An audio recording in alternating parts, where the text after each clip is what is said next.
That is the, or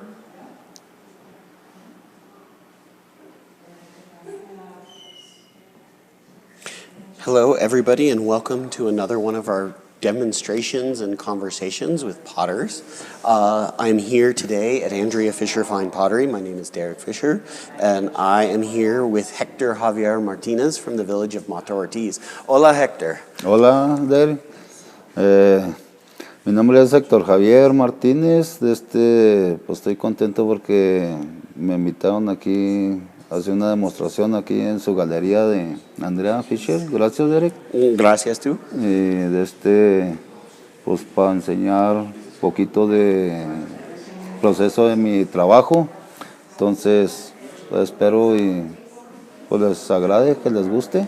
Perfecto. Okay. Okay, so this is going to be a little bit of a different demonstration than what we have had in the past, because unfortunately today I was unable to get a translator that is as good as needs to be for this situation. I have broken Spanish, but I don't, and Javier speaks no English at all. However, I'm going to tell a bunch of history about the village of Mata Ortiz, some information about Steve Rose, who is the gentleman who kind of connected us to Mata Ortiz and then connected to Javier and encouraged him to begin this beautiful artwork, and then some information about the techniques that we've got going on here. So first off, Mata Ortiz is a village that is in northern Chihuahua, Mexico. And what happened in this village is in the 1950s, a lumber mill moved to town, did what a lumber mill does best, which is cut down every single tree in the area and pack up and leave. But what it did is it exposed a whole bunch of ruins. There was one man in the village. His name was Juan Casada. He died a couple years back. He decided to make it his life's mission to figure out how to make the things that he found everywhere around him. And it took him about 10 years to do so. Figuring out how to get them hard was a real challenge for him. Who knew to throw them in a fire? It was in the days far before Google and the internet, and so you couldn't figure it out. And Mata Ortiz is in a very remote location. It was on a 45-mile dirt road at the time, and just a very small village with just one telephone in town, no electricity. I mean, it was very, very remote interior Mexico. Juan figured out what to do, then decided that he's going to teach his family and his friends, and voila, today we have the entire village now sustained on pottery making. So it's a really wonderful kind of ruins to riches story from Mexico. The person that kind of introduced us to Mata Ortiz pottery, his name was Steve Rose. He unfortunately died very, very, very recently. Steve was in the business of promoting Mata Ortiz, and Steve had been a chef for most of his life in Colorado, and kind of got fed up with it and decided he was moving to Mata Ortiz. He had himself a house built with what he would call a chef's kitchen, which was a microwave and a sink and no space for anything else, because I think he was done with the whole chef thing. And Steve began promoting Mata Ortiz potters and transporting the pots to the United States back and forth. Andrea began the gallery in 1993, and on April Fool's Day is when the kind of gallery came into inception. And between April Fool's Day and April 15th, we were in the gallery and we were painting and doing pedestals and working on lighting and all the stuff, all the prep stuff that needs to happen for a gallery. And there was paper over the windows. And one day there was a knock on the door, and my mom answered the door, and it was Steve Rose at the door. And he said, "Hey, do you want to buy any pots from Mexico?" And of course my mom said, "Pots from Mexico? No, thank you." And Steve was insistent. And Steve said to my mom, you know, I'm going to go get 2 pots. I'm going to hold them through the door, you know, just so that you can see what these look like. And if you pass on them, then no problem, you know, but at least you'll be able to see what they look like. And Steve went back to his car, grabbed a couple pots, and held them through the door. My mom instantly recognized the quality, the handmade characteristics of it, and of course opened the door, reworked the gallery so that Mato Ortiz would have a place in the gallery in 1993, and we had been doing business with Steve, bringing pots for years and years and years after that. So Steve was an integral part of getting Mato Ortiz pots to Santa Fe, New Mexico, and to, in fact, all over the United States, because we then ended up shipping them all over the place. After that, Javier himself was a young man and working as an auto mechanic in Mato Ortiz, and probably not really too happy at that, from what I understand. And Steve encouraged Javier to try making some pots. Javier liked to do skeletons and Day of the Dead sketches, and so Steve encouraged him to do so. And because he did in 2008, Javier transitioned from a full-time auto mechanic to a full-time Mato Ortiz potter. He does great stuff. All of the skeletons. Day of the Dead is one of those things that is not something that's scary in Mexico, and the skeletons are a celebration of life. And so all the gravestones that you see on the pieces that he makes are of people that are important to Mato Ortiz that have passed away. Yeah, and so that's the real short version of all of, you know, a little bit of Mato Ortiz history and a little bit about Javier. And now I'm going to talk about his technique a little bit. So today, Javier brought in the piece that he had already pre-made and had already dried and had already sanded. The piece was entirely white. He then covered it using, there's a sponge that's on the table that you can't see, but with manganese slip, which he mines himself in the mountains of Mato Ortiz.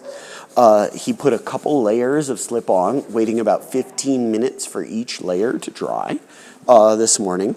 And then once they were dry, he takes his tool of choice, which is a stick that has a sewing machine needle that is taped onto it, and that's what he's working with right now. And he scratches away the black to reveal the white underneath. And then he's constantly sharpening the needle on a sharpening stone that's right next to him as well. So that's basically what's going on. He has no training whatsoever in anatomy. This is just what he imagines skeletons to look like. And I think it's really funny. If you look closely, the feet are more human feet than they are skeleton feet, which I think is really quite fun, and the hands as well. So if you look closely at the pots. And if anybody out there has any questions, I am more than happy to answer them for you. What's up? From here, it looks like it's all freehand. Every single thing in this entire gallery is all freehand. There is nothing in here that is done with any other tools than a pencil, a set of eyes, a sharp carving utensil, that, or even a wheel. Not a wheel is used in the entire shop. Is Javier, does he know where he's going? Full design, or is he I don't know the answer to that, but the question was, does Javier know where he's going? And I'll try to get an answer for you, which is, Javier, ¿tú conoces la todo de design con ahora en su mente, o es una parte y yo trabajo de esta parte y otra parte y conectar? ¿Qué pasó?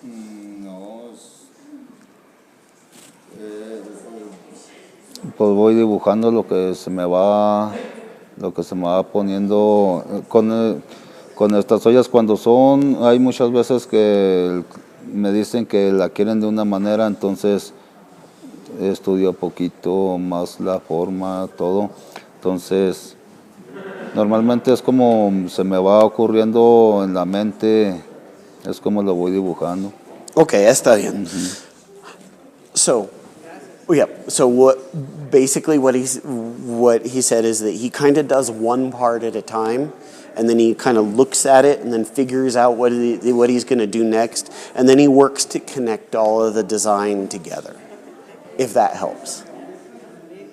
Yep, he does incredible work, and with incredibly basic tools. And you guys are welcome to get closer and take a look. It's, yep. But it helps to be able to see all, I mean, by all means, so. I love the humor. It seems to just come out of it. Yeah, it really does. And there's always activity that are going on in all of his pieces. And we have several very large pieces of his that are right next to you. One is the state of Texas, one is the city of Santa Fe, one is the city of San Francisco, and one is the city of Ortiz, where he's from. And he's a lot of these places he's never been to, and so he does it through photographs. And because he's doing it through photographs, things are not quite right all the time. And I love that personally because it adds the human touch. And so the errors in the pieces, I think, are the best part. Yeah, I would agree with that. Poetic license. What was that? Poetic license. Yes, exactly. And feel free to get close, you guys, and look. We are not a professional video unit in any way, shape, or form. And so we don't mind at all if people come in and take a look or any of that, anything else, because we're not going to edit these because it's real. And this is actually how it happens at home for people, is the phone rings and things get interrupted and, you know, things get put down and picked back up again. And so it's real. And that's what we like, actually. And if you guys have questions, let me know, okay?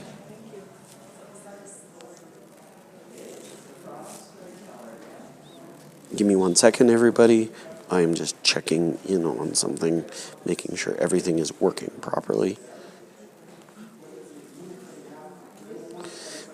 And if anybody has any questions about what's going on, they're more than welcome to type them into the live chat or give us a call in the gallery, 505-986-1234.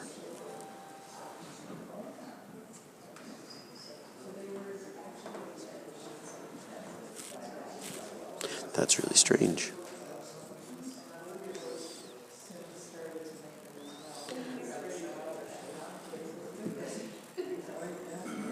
That is really strange.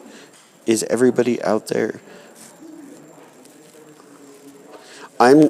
Everybody, I'm going to take a quick second break and make sure that everything is working. For some reason, I don't have any video on my phone.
Sorry about that, everyone. I just wanted to make sure that everything was working properly. I wasn't able to get video on my phone, and now I have it, and also it's in front of me, so in case you have any questions for me, I can do my best to answer it for you. But anyway, Javier works just coming out of his mind, and these are his imagination about what a skeleton actually looks like, and I really love how the feet look on the skeletons. They're more human and less bony than what feet are. We've carried Javier's work for many, many, many years here in the gallery, and he often makes large pieces for us, and when he does, they are generally of a specific city or scene. We currently have one in the gallery that it represents the state of Texas, one that represents the city of Santa Fe, one that represents the city of San Francisco, and one that represents Ortiz, where Hector is from. And Hector and I were talking this morning about crossing the border, and he said it was very, very easy for him to cross the border into the United States today because we're just curious on how that goes. But yeah, it's been an interesting time for Ortiz Pottery, and we're really, really, really thrilled to have him here today, showing you what is going on. Thank you, Carolyn, for letting us know everything is working just fine and that you're enjoying watching. If you have any questions for me, don't hesitate to ask. If you guys have any questions, don't hesitate, okay? And you are welcome to get close and take a look.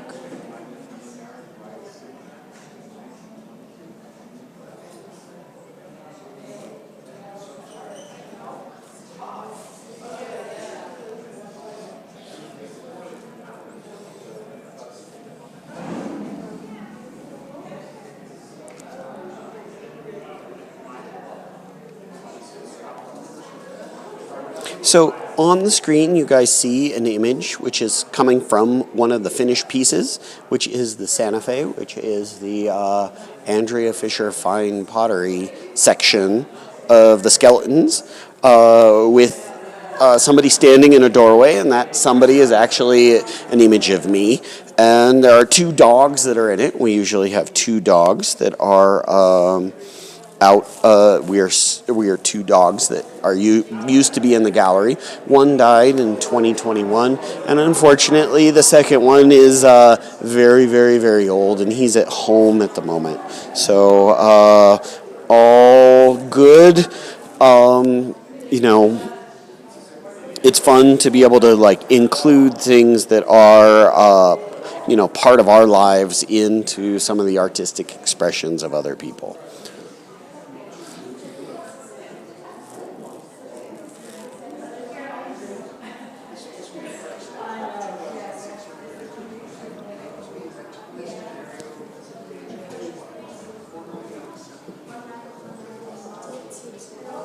If you guys have any questions, just let me know.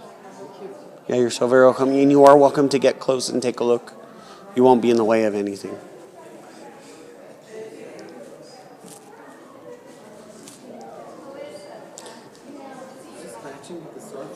Yeah, so Javier, his tool is a sharpened sewing machine needle that he's duct taped or electrical taped to a stick. And he's made a white piece of pottery, and he's covered the white piece of pottery in a black slip that's made out of manganese, and then he's slowly etching it away to reveal the white underneath. And that's how it's all made. And then the piece is fired once at the very end when he is done. And what's behind you is what they look like when they're all done. Or if there is a mistake, you have to incorporate it into the design. But then it's not going to be a mistake. No, it's not a mistake.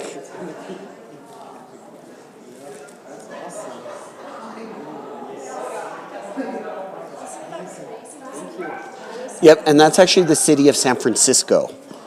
Oh, really? Yep. Oh, yeah, makes sense. Yeah, oh, yeah, I see the question tomorrow.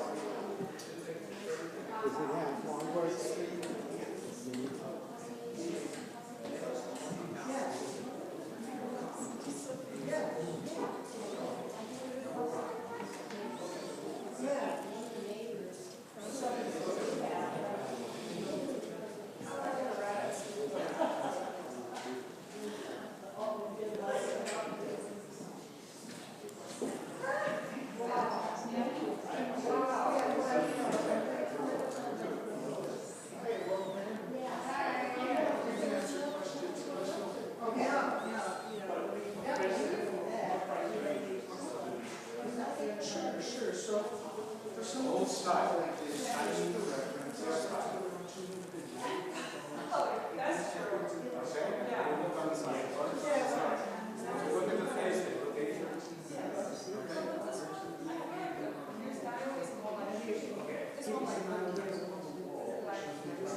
So I'm back doing this kind of one-man show over here with Javier. But yeah, it's been really, really fun having Javier in the gallery and all these people who ask a bunch of great questions about what's going on. It's tough with the language barrier and tough with me not being able to speak Spanish fully. I wish I could speak it better, but I think I do a decent job of being able to answer everybody's questions. Anyway, I moved the camera onto a section of the Texas pot, which has a bunch of umbrellas by the Riverwalk that is part of the Texas pot. And Javier's just working away. Lots of people in the gallery just enjoying looking around at the moment. If you have any questions, you're welcome to ask. You can come take a look. It's perfectly fine.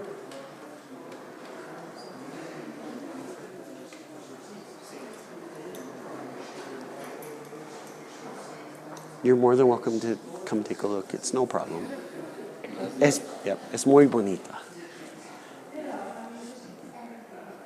So Hector is from Ortiz, which is northern Chihuahua, Mexico. Speaks Spanish. I barely speak Spanish.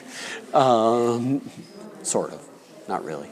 But I'm doing my best to be able to translate, but I know a lot of the processes. So what he's done today is he has started with a white pot that he's made, and then he covers it with a black slip, which is made out of manganese. He did a couple layers of it, letting it dry fully in between each of the layers. And now he's using his tool of choice, which is a sewing machine needle that he has electrical taped to a stick, and he's etching away the black to reveal the white underneath. And then the piece will be fired at the very end. And behind me on the display is what his pieces look like when they're all finished as well, which is right here. And then there's some that are in the corner as well. And you're welcome to walk behind. We are not a professional movie production studio and do not care. So by all means, have a look. How's it going? Oh, fine. Who's this? This is Hector Javier Martinez from the village of Ortiz in northern Chihuahua, Mexico. Unfortunately, only speaks Spanish, and I only speak broken Spanish. That's it. Esto es todo. But he does these beautiful Day of the Dead pieces, all etching, all by hand. Great stuff. Right.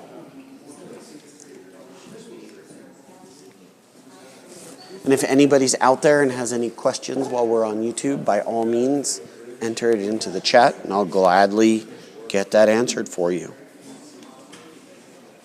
This is all his work over here? Yep, this is his work over here, and there's some more that is in the corner. You'll notice more skeletons.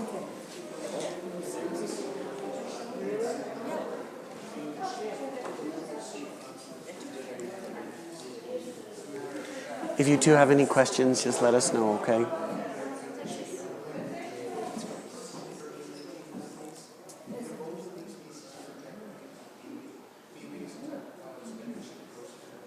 And you guys are welcome to get closer and take a look.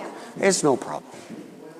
Are you guys gonna Instagram artists? Well, this is on YouTube right now, and it is live, but we don't care because it's made for real, and this is how this is. We're not going to edit it at all. Oh, okay. Yeah, because these things happen like this in real life, where the phone rings, or you got to get up and do stuff, and so this is what you get.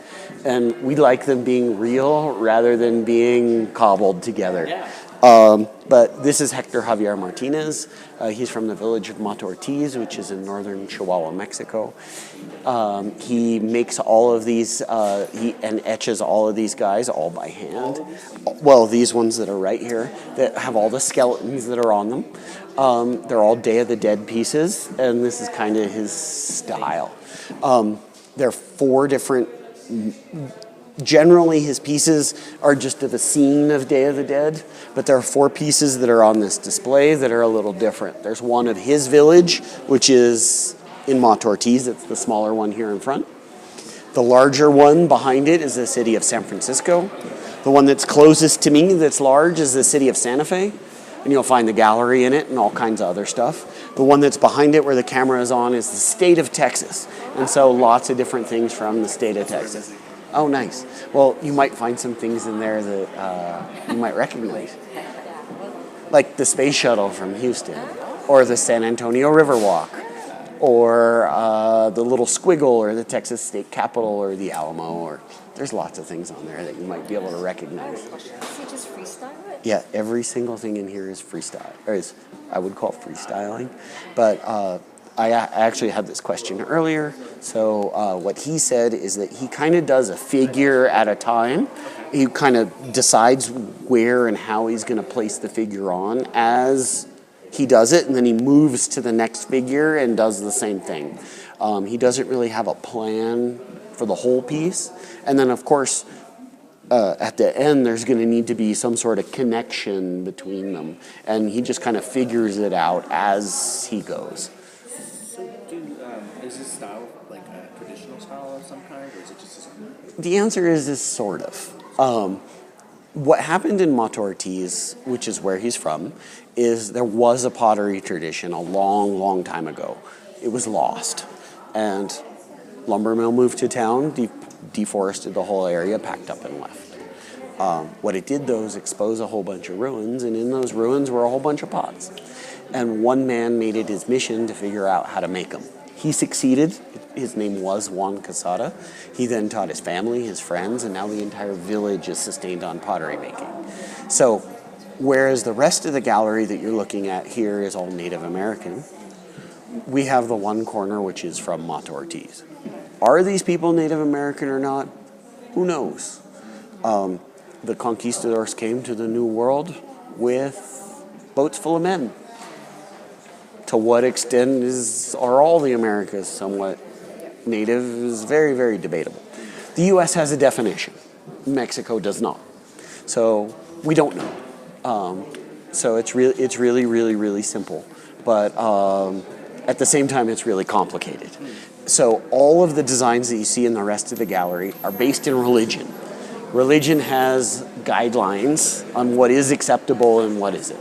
Good example is say a Jewish artist paints a Star of David, says the Star of David needs some extra points on it, and does that. The religion would be upset. There's lines in the sand that you can't cross. They exist in the Native American world.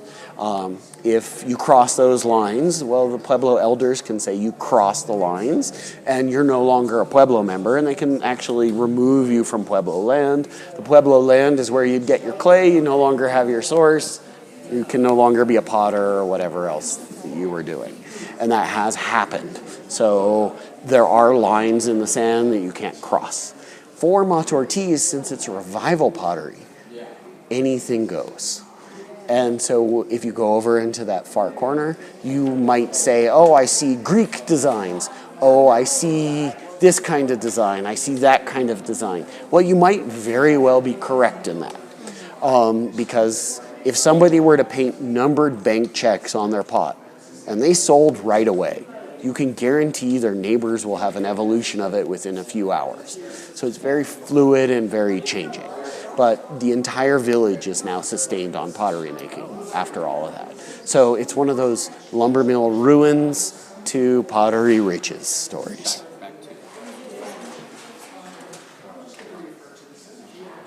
Well, thank you so much. Yeah, you're so very welcome. How long does it take them to do one of those? Most common question we get, question we've never had an artist be able to answer. All of the different processes are wildly different and time consuming and don't divide by a specific pot. So no artist will be able to say, oh, this will take me 3 days, 5 days, because there's cleaning, there's digging and cleaning and processing of the clay, which takes a lot of time. And then on top of it, you do for many pieces, not just for one at a time. And so how much you use is not weighed out. I mean, there's no real divisor that an artist can do. However, I can tell you that once he got to the etching process on one of these large ones, it took him about 2 months start to finish to do it.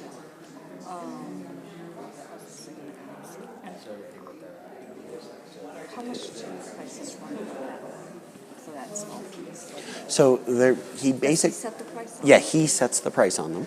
And so the price on the small ones are $595. And because we're doing a demo with Hector today, and so this is only for today and tomorrow, which is we're doing 10% off and free shipping anywhere in the lower 48 states for any one of his pieces. Sounds good. All right.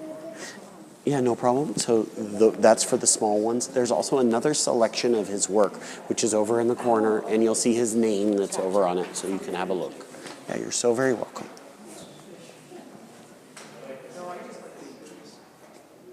Yeah, like I said, if there's anybody out there who has any questions, we're only going to be live for a little bit.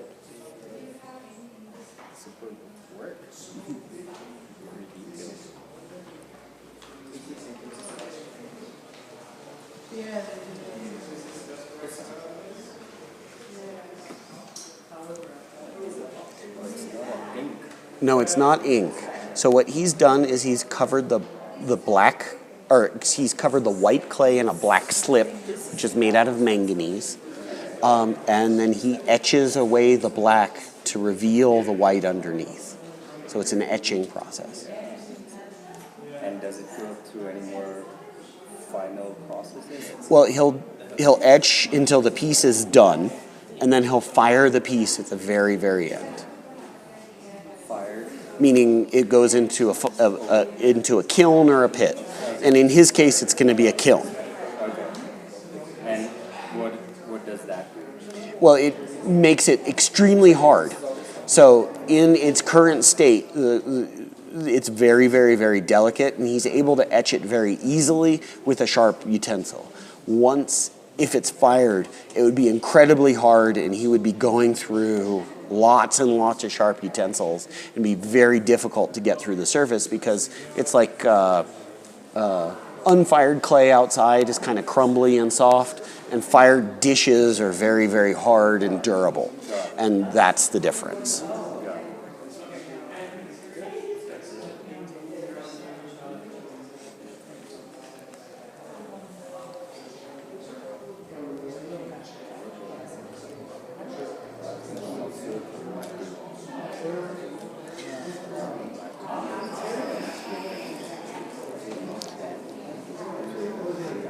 So Hector, on that piece that you're working on, este olla, su trabajando, ¿cuánto tiempo más o menos por solamente el trabajo de design? Más o menos. Más o menos un día. So for a piece this size, Por mi, for por just mi- etching the piece, it's more or less a day of his time just to etch it. Takes a day just to etch. por mi trabajo, nomás por formar la olla. Sí. Más o menos un día, y luego mi mujer es otro día, yo creo, son 2 días. Para terminar la olla completa, 2 días más o menos. Yep, so it takes a couple of days to form and dry and sand as well on top of it, approximately, más o menos. Sí. So, yeah, no problem. Just trying to get a good answer. But that's a question we get all the time, and it's really, that's why it's a more or less answer, because don't really know. So what he is putting up here, the picture or the painting? Yeah. What is it inspired by? So, The image? so right behind you is what they come out to looking like when they're done. And what they are Day of the Dead pieces. Day of the Dead is a celebration of life in Mexico about people who have gone before you. There's a Disney movie about it. It's called Coco. You've probably heard of it or seen it since you have a kid with you. But it's basically a celebration of life. So it's not a scary thing. Things that you would do in Day of the Dead would be to, make the favorite meal for your grandmother and make sure that she has that. Or things along those lines. And so all of these are Day of the Dead pieces, and they represent people that have passed on in the past. But yeah, he does incredible work and really fine detail.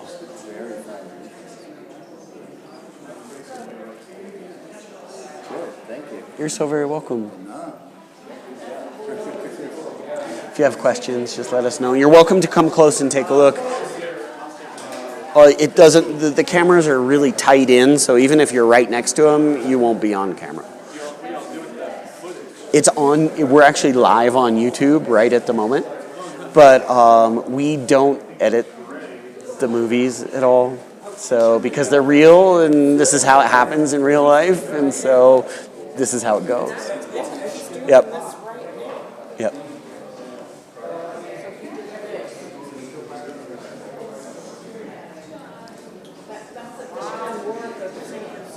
Mm-hmm.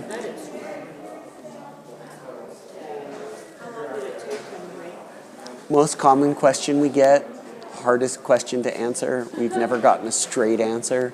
He said that this will take a few days from start to finish-ish. Maybe the little one, three.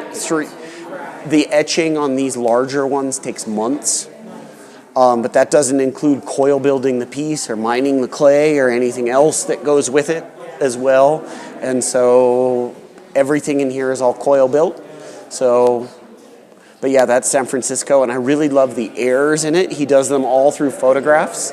And so there are errors in the big pieces, and I love them. So it's my personal favorite part of the pieces is finding all of them. And Finding the errors. yeah. So, for instance, Fisherman's Wharf in there, if you read it.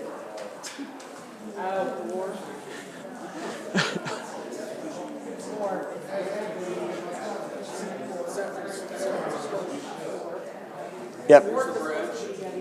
And the bridge has an error in it too, which I think is really wonderful. It has 3 towers. The bridge in reality has 2 towers.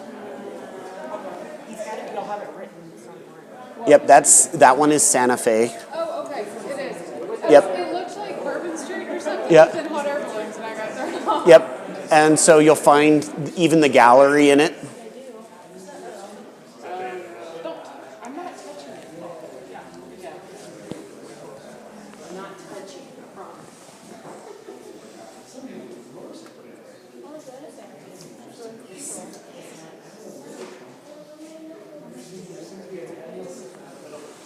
If you guys have any questions, just let me know. Our cards are over on the table over there, and they'll be able to help you, okay? Yeah, you're so very welcome.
Well, everybody, this is Derek again at Andrea Fisher Fine Pottery, and I'd just like to say thank you to Hector for being here today. We're going to continue the demonstration in the gallery until 4 o'clock today.